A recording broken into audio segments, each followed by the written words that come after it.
Everyone, thanks for watching this video. My name's Ben, I'm the founder of Kasava, and I just want to quickly show you a couple things that Kasava can do. So let's get into it. So if you go into your Kasava dashboard, there's a lot of different features we have today. I'm going to focus on kind of one full flow that you might go through as a product manager or a product engineer or anyone who's involved in product. And that is analyzing customer feedback. It's a really important part of a product manager's job, and being able to analyze the transcript, quickly synthesize insights is something that a lot of people need to do. So here in the research tab, we have the ability to add in a transcript. So you can add it manually, you can just copy and paste it. You can upload a file if you have that. Also, if you are using Granola, that's a very popular kind of meeting tool, then we can automatically pull that data in as well. And then here we have an example transcript I've already pulled in just for the sake of time. We do transcript analysis in a number of different vectors, so it takes about 60 to 90 seconds. So for the sake of brevity in this video, I'm just going to skip that. But you can see here the transcript that I've uploaded. You can tell that this is a product demo because I'm talking a lot in this. But I put in the transcript, no prompt, no instructions. All Kasava knows is what I've given it in its transcript, and also all of the product details that make up the product graph of Kasava's understanding of my product, which is Kasava. But the product graph are things like information from the website, information I've given it on competitors, information I've given it via GitHub issues, our linear account. I even connected one of our repositories, and Kasava will parse all of that code and create a symbolic understanding of, or create a symbolic graph of the repository to get an understanding of how everything is structured and what the architecture is. So going down to key points, we can see a concern here that the prospects tool stack is not well supported by Kasava's listed integrations. So again, I didn't say in the call what the integrations were, or what the integrations Kasava has are.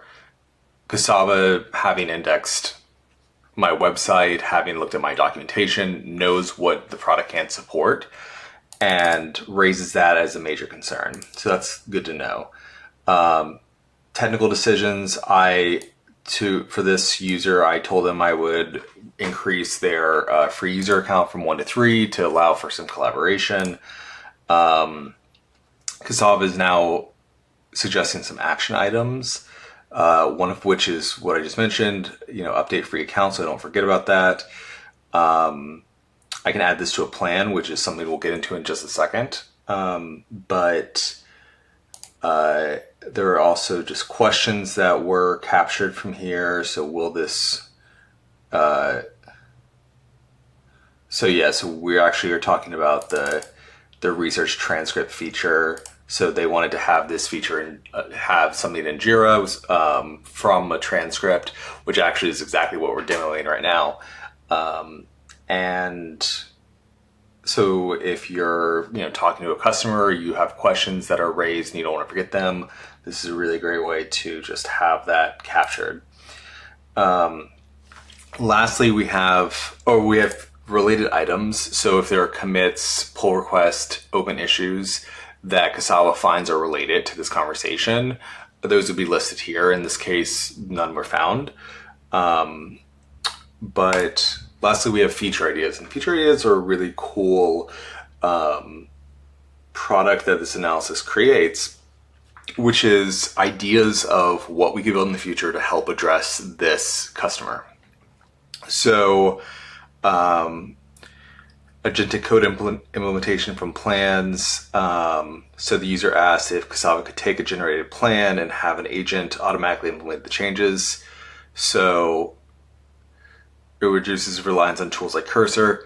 That's an interesting idea. It's maybe not the best idea for us right now because that kind of drifts into things that we're not trying to focus on, like being more of a coding agent. There are a lot of really great tools that are doing that right now.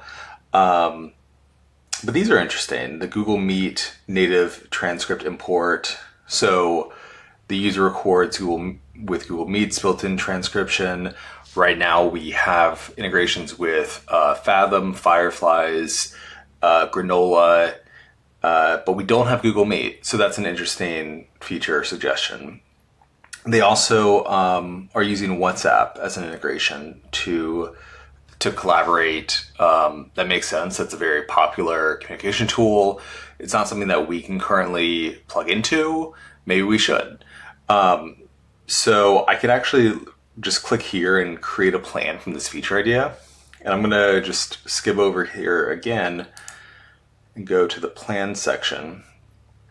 And that is going to show the product of what happens when you say create a plan. So when you create a plan from a feature suggestion, it's going to just ask some basic questions of, what's the name, all this stuff will be auto-populated. And then it'll have you start with the one pager. So a one pager is just a quick expansion on this idea that the agent has first created of a WhatsApp integration. So it's going to create one document. It's going to do web research if you allow it to. And then it's going to create a one pager. So here's the one pager it creates: WhatsApp integration for conversation capture. It states the problem, shows the proposed approach, lists some key risks and open questions. It's done some research into the WhatsApp API and approval processes, define some success criteria, and that's it. That's everything that you would really want in a one pager, just a very high level. What are we doing? Why are we doing it? What are some concerns, and how are we going to measure success? From here, you can turn this into a full plan, which you can see I've already done. The full plan is going to have a PRD and a tech design. So the PRD is, exactly what you would think it is. It's a pull request. It's a product requirements doc that has the problem statement, has goals and objectives, has who's affected, with the cost of an action, and then user stories with acceptance criteria. And these are all turned into requirements with the definition done and clear, what is out of scope and what are open questions. So we also have a tech design. So Kasava knows about my product. They know about the code base and the tech stack that I'm using.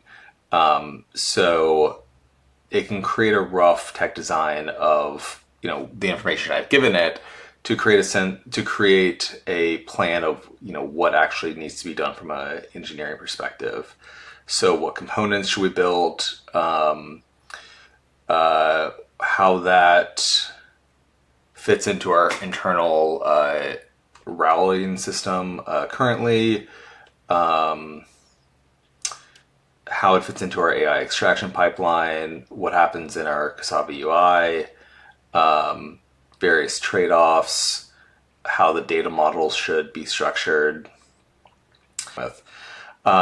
But once you have the tech design and PRD, you can just click create action items. And this is where it gets really nice, where you can actually take these action items from the PRD and the tech design, look at each one of them, validate them, that they work, or that they explain what needs to be done.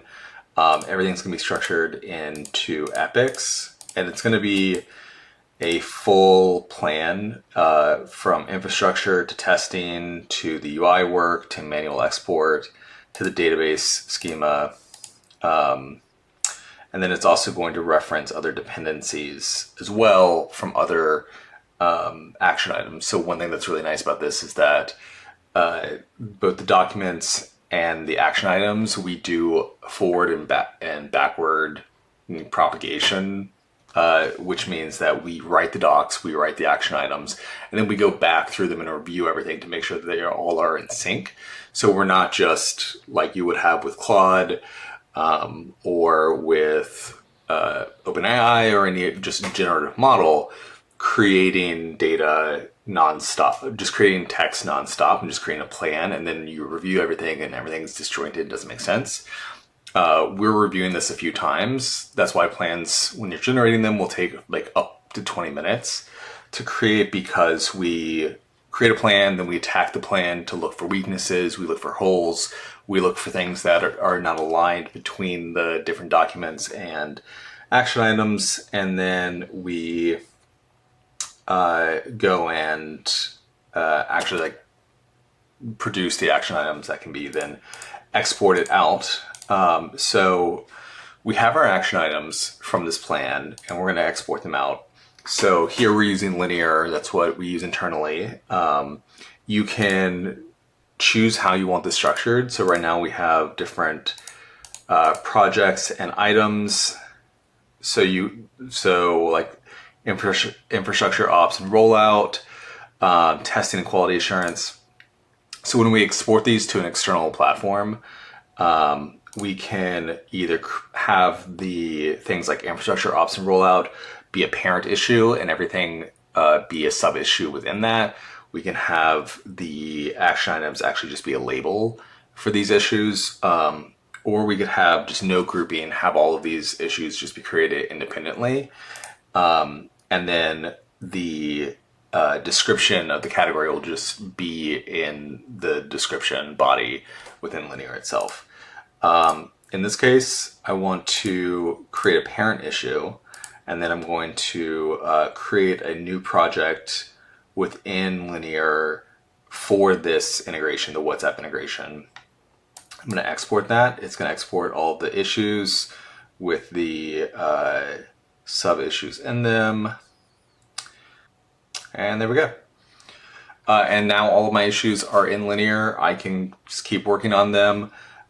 These will be updated with the Linear issue that they're associated with, and we'll get updates as they're worked on, so you can see progress being made. But yeah, that's just one of the features or workflows that you can have in Kasava. And thanks for joining. Hope this was interesting, and hope you'll sign up for Kasava. Bye.